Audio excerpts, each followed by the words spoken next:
લેખક, નાટ્ય લેખક, સંચાલક, ઉદ્ઘોષક આવા કેટલા બધા એને આપણે વિશેષણોથી નવાજવા પડે એવા મિત્ર દિલીપ રાવલને વિનંતી કરું છું કે સ્ટેજ ઉપર આવે અને હવે રોલ તમારી સમક્ષ રજૂ કરે.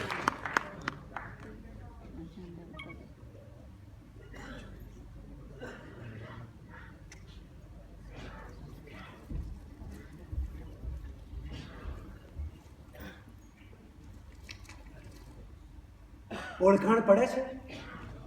ક્યાંથી પડે? ન જ પડે ને. દૂરદર્શનની મહાભારતની શ્રેણીમાં તમે મને જ્યારે પહેલી વાર જોયો ત્યારે હું એક પગે લંગડાતો હતો. મહાભારતના નિર્માતા નિર્દેશકે મને લંગડો શા માટે ચિતર્યો એ વાતનું રહસ્ય હજી મારે મને અકબંધ છે. હું લંગડો નહોતો, ક્યારે નહોતો. અરે ભલા માણસ, મેં મહાભારત જેવા અનેક યુદ્ધોમાં સક્રિય ભાગ લીધો છે અને મહાભારતના 1,00,000 શ્લોકમાં દેવર્ષિ વેદવ્યાસે એ વાતને વર્ણવી છે, પરંતુ એમાં કોઈ પણ સ્થળે મારો લંગડા હોવાનો ઉલ્લેખ નથી. પણ તે છતાં જ્યારે મારું નામ તમારી સમક્ષ પડે ત્યારે એક લંગડો માણસ તમારા ચક્ષુ સમક્ષ તરવરવા માંડે, આ વાત જ કેટલી હાસ્યાસ્પદ છે. મારું નામ શકુની, ગાંધાર દેશના રાજાનો હું પુત્ર, સુબલરાજનો હું પુત્ર.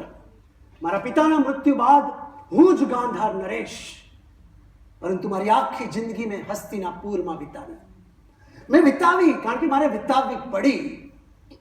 મારું નામ જ્યારે તમારી સામે આવે છે ત્યારે તમારા નાકના ટીચકા ચડી જાય છે, નહીં? દેવર્ષિ નારદનું જે રીતે ચુગલીખોર અને ટંટા ફિસાદ કરાવનાર ખાટ સવાદ્યા તરીકે તમે અવમૂલ્યન કર્યું છે ને, એવું જ કંઈક તમે મારી સાથે પણ કર્યું છે અને એ જ વાતની ફરિયાદ કરવા જો હું તમારી સમક્ષ ઉપસ્થિત થયો છું. વ્યવહારમાં જ્યારે મામા, ભાણેજ આ શબ્દો પ્રયોજાય ત્યારે મામો શકુને, મામો કંસ આવા તિરસ્કારજનક શબ્દો તમે અમારા માટે વાપરો છો એ વાતની મને જાણ છે. મામા કંસની મારે આજે કોઈ વાત નથી કરવી. એનું એ જાણે મારે શું. હું તો આજે મારી વાત તમારી સમક્ષ મૂકવા આવ્યો છું. મારું નામ પડે અને તમે મોં મચકોડો છો ને સાથે સાથે બોલો છો ચંડાળ ચોકડીમાંનો એક. ચંડાળ ચોકડી. હું દુર્યોધન, દુશાસન અને કર્ણ. ચંડાળ ચોકડી આવું નામ તમે અમને આપ્યું છે, નહીં? એની મને જાણ છે.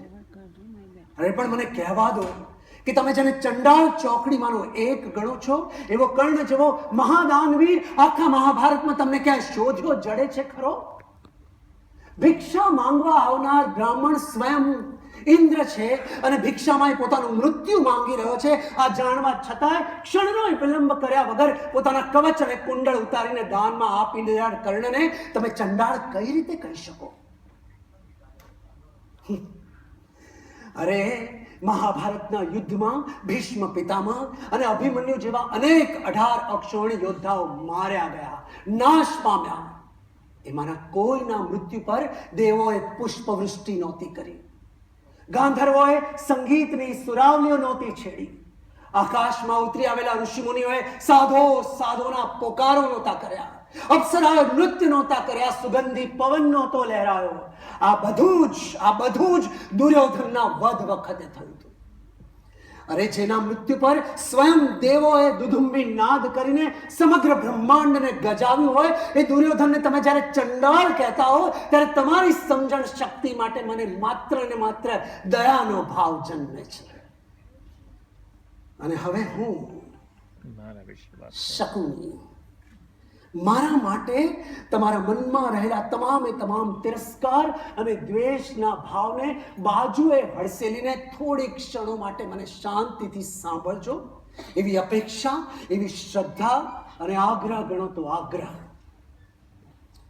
ભીષ્મ પિતામહે મારા પિતા સુબલરાજ પાસે મારી બેન ગાંધારી માટે અંધ ધૃતરાષ્ટ્રના લગ્નનો પ્રસ્તાવ મોકલ્યો ત્યારે એમાં ક્યાંય ઔચિત્ય હતું ખરું? મારી બેન સુંદર હતી, જુવાન હતી, વિદુષી હતી અને અર્થશાસ્ત્રની જાણકાર હતી. એ જમાનામાં સૌથી જટિલ કહી શકાય એવો અર્થશાસ્ત્રનો આ વિષય મને અને મારી બેનને ભણાવવામાં આવ્યો. પરંતુ તમને એની જાણ નથી કારણ કે તમે મહાભારત આખું વાંચ્યું જ નથી. શાંતનુ રાજાના વારસદાર પુત્રો નિસંતાન મૃત્યુ પામ્યા હતા અને હસ્તિનાપુરની ગાદીના વારસનો પ્રશ્ન ઉપસ્થિત થયો હતો. સિંહાસનની એ રિક્તતાને પૂરવા માટે માતા સત્યવતીએ અને ભીષ્મ પિતામહે એક પર પુરુષને વિધવા કુળવધુઓ પાસે મોકલીને પુત્રો પ્રાપ્ત કર્યા હતા. આ વાતની ગ્લાની ભીષ્મ પિતામહના મનમાં હતી, દુઃખ હતું. જ્યારે મારી બેન ગાંધારીને તો એની કૌમારી અવસ્થા દરમિયાન જ મહર્ષિ વેદ વ્યાસે વરદાન આપી દીધું હતું કે જા ગાંધારી જા, ભવિષ્યમાં તારી કુખે 100 તેજસ્વી અને શ્રેષ્ઠ સંતાનો પ્રાપ્ત થશે. જા, મારું તને વરદાન છે. ભીષ્મ પિતામહને આ વાતની બરાબર જાણ હતી. એટલે ઈરાદાપૂર્વક, ગણતરીપૂર્વક એણે મારા પિતા સુબલરાજ પાસે મારી બેન ગાંધારી સાથે અંધ ધૃતરાષ્ટ્રના લગ્નનો પ્રસ્તાવ મોકલ્યો. પ્રમાણમાં નાના અને નિર્બળ એવા મારા પિતા સુબલરાજ પાસે આ પ્રસ્તાવનો અસ્વીકાર કરવાનું સામર્થ્ય નહોતું. અને એમ જો એ કરત પણ તો ભૂતકાળમાં અંબિકા અને અંબાલિકા સાથે ભીષ્મ પિતામહે જે કર્યું એ મારી બહેન સાથે નહીં કરે. ભીષ્મ એ વાતની કોઈ ખાતરી એ નહોતી. મારા પિતા વિવશ હતા, લાચાર હતા. એમની પાસે કોઈ વિકલ્પ નહોતો. એટલે હાથે કરીને એમણે પોતાની દીકરીનું જીવન નષ્ટ કરી નાખ્યું. હૃદય પર પાષાણ મૂકીને પોતાની પારેવા જેવી પુત્રીનો હાથ રડતી આંખે અંધ માણસના હાથમાં સોંપી દીધો. મારી બેન ગાંધારીએ પણ છતી આંખે અંધાપો વહોરી લીધો. ધૃતરાષ્ટ્ર તો જન્મથી અંધ હતા, પણ મારી બેન જેને ખોબલે ઉજાસને જાણ્યો હોય, માણ્યો હોય, એ છતી આંખે પોતાની આંખે પાટા બાંધીને અંધાપાને સ્વીકારી લે. આ પરિસ્થિતિ એના માટે કેટલી દુષ્કર સાબિત થઈ હશે એનો ખ્યાલ નથી તમને. ક્યારેક તમારા ઓરડામાં 2-4 ક્ષણો આંખ બંધ કરીને ટહેલવાનો પ્રયાસ કરી જોજો. અંધાપાની બર્બરતાની અનુભૂતિ થઈ જશે તમને. અને હવે ગાંધાર રાજ્યનો વારસદાર હોવા છતાં મારી આખી જિંદગી મેં ભીષ્મના આશ્રિત તરીકે હસ્તિનાપુરમાં શા માટે વિતાવી એનું રહસ્ય હવે આવે છે. હસ્તિનાપુર કૌરવવંશીઓનું રાજ્ય હતું, પણ પાટવી કુંવર હોવા છતાં ધૃતરાષ્ટ્રને સમ્રાટ ઘોષિત કરવામાં નહોતા આવ્યા. કેમ?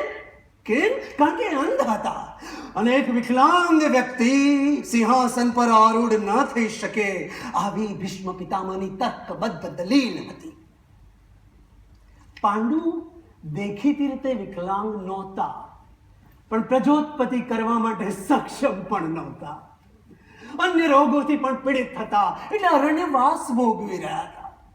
એટલે એમની અનુપસ્થિતિમાં ધૃતરાષ્ટ્રને સિંહાસન પર બેસાડવામાં આવ્યા. હા, માત્ર બેસાડવામાં આવ્યા.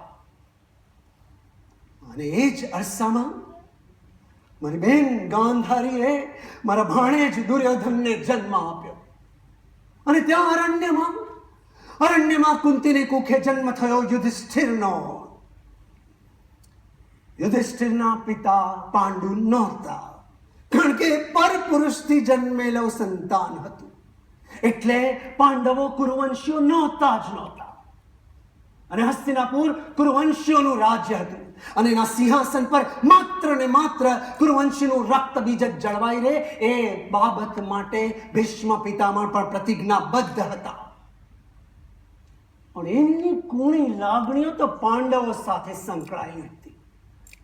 આ વાતની મને જ્યારે પ્રતીતિ થઈ, જાણ થઈ, ત્યારે મેં નક્કી કર્યું કે મારી બેન અને ભાણેજના કલ્યાણ માટે અને એમને અન્યાય ન થાય એ માટે આખી જિંદગી હવે હસ્તિનાપુરના રાજમહેલમાં અને રાજકારણમાં મારે સક્રિય રહેવું જ પડશે.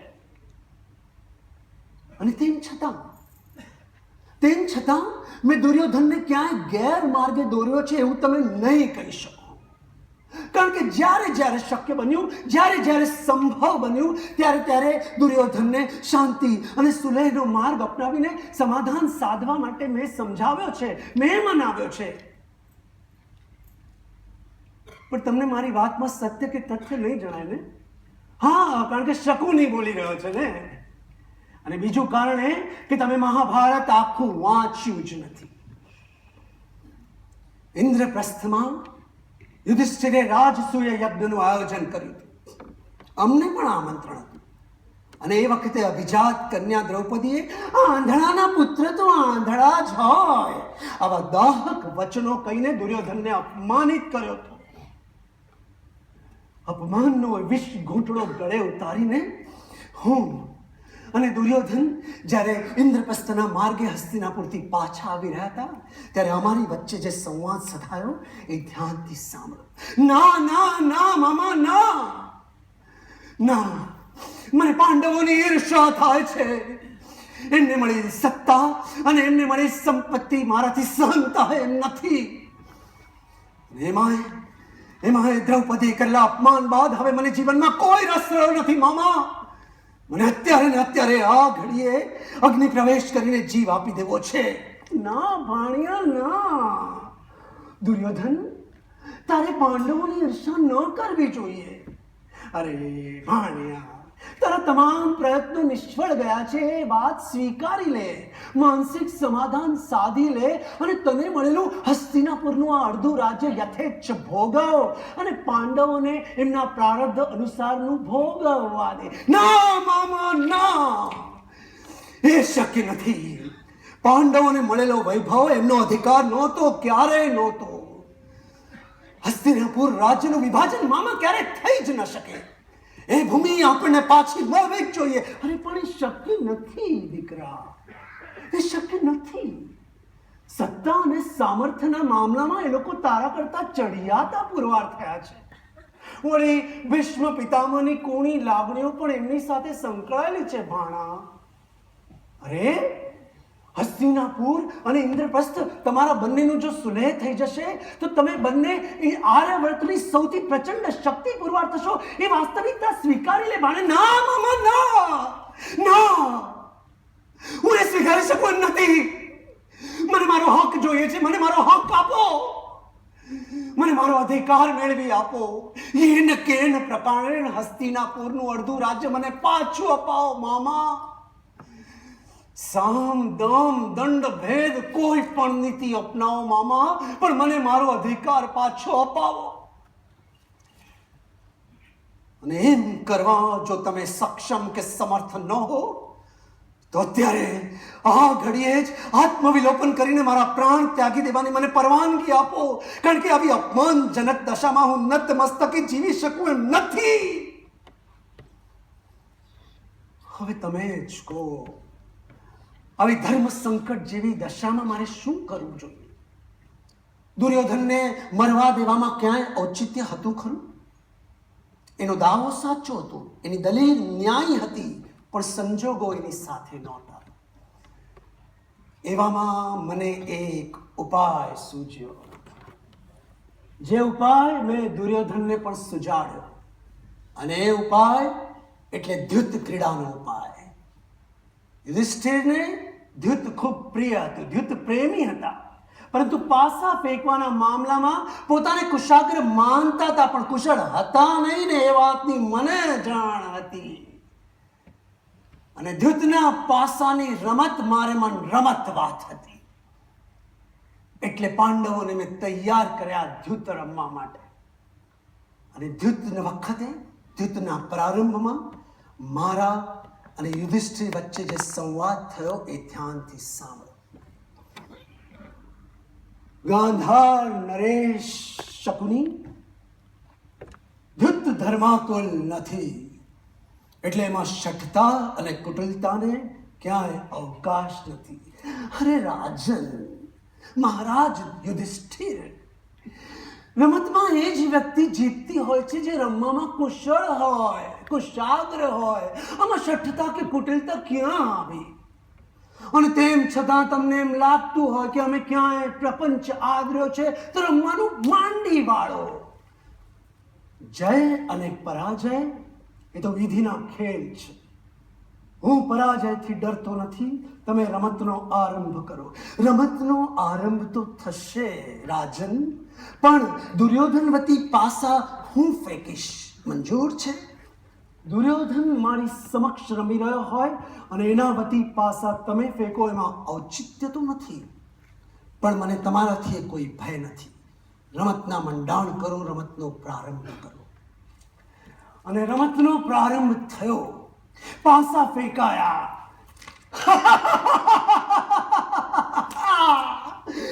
હું પહેલો જ દાવ જીતી ગયો. પાંડવો હારી ગયા. હારી ગયા એમનું અડધું રાજપાટ અને સંપત્તિ. હવે તમે જ કહો, આમાં મેં કે દુર્યોધને ક્યાં કોઈ અધર્મ આચર્યો? અને તેમ છતાં સૈકાઓથી દ્રૌપદીના વસ્ત્રહરણને લઈને તમે મને અને દુર્યોધનને અધર્મી કહેતા આવ્યા છો. પણ મને કહેવા દો કે પોતાની ધર્મપત્ની રાજલક્ષ્મી દ્રૌપદીને દાવમાં મૂકવી આના જેવો મોટો અધર્મ તમે ક્યાંય દુનિયામાં જોયો છે ખરો?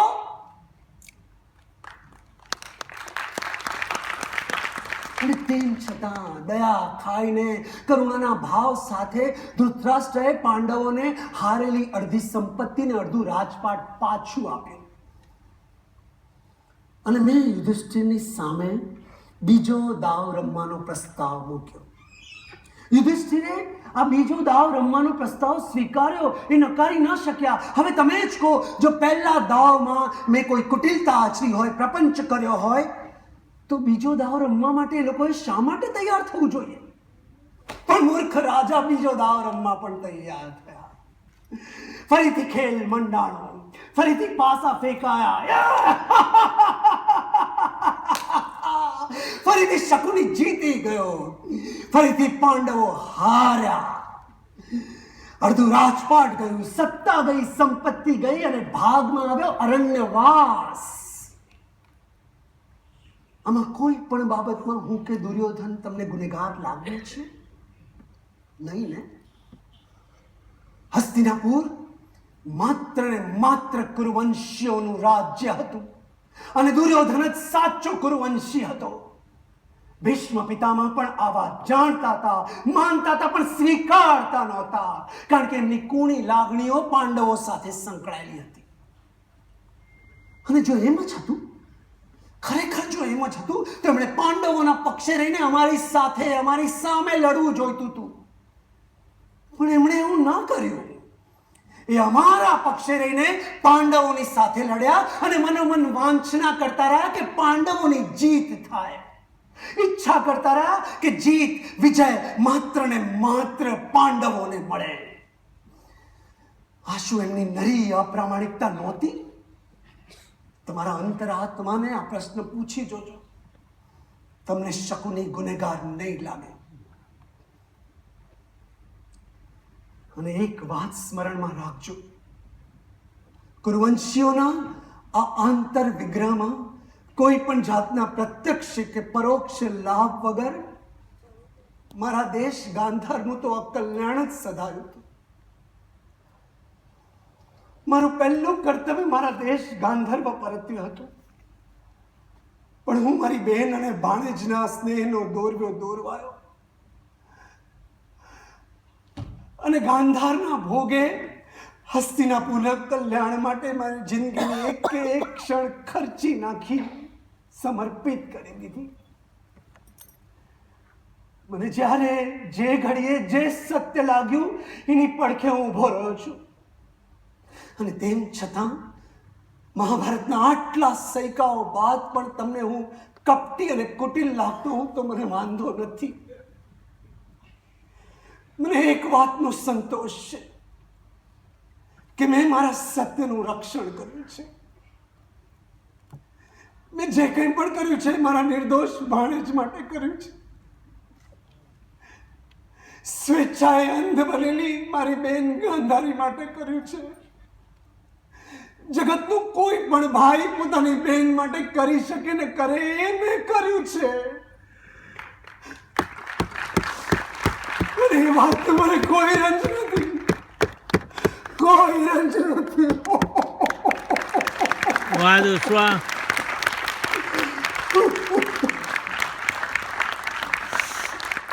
બ્યુટીફુલ. વાહ વાહ વેરી નાઇસ.